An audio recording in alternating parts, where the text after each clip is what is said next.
میرا سوال یہ ہے کہ آپ کو وقف نو کینیڈا سے کیا امیدیں ہیں؟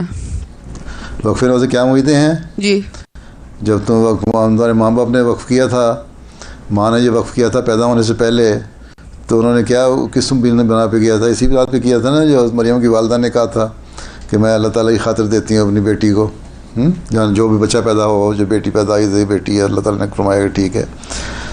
کیا تھا اس سے امید یہی تھی کہ وہ دین کی خدمت کرنے والے ہوں، اللہ سے تعلق ہو اور دین کی خدمت کرنے والے ہوں، دنیا سے کئی طرف دیکھنے والے نہ ہوں.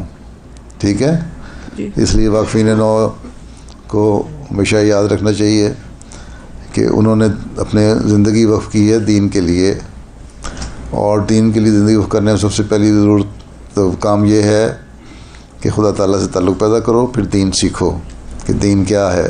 قرآن کریم پڑھو، قرآن کریم کا ترجمہ پڑھو. صرف حفظ کرنا کافی نہیں. حفظ کلاس میں ہوں حفظ کر رہے ہو قرآن شریف؟ جی. صرف حفظ کر لینا کافی نہیں ہے، اس کا ترجمہ، تشریح، تفسیر بھی آنی چاہیے.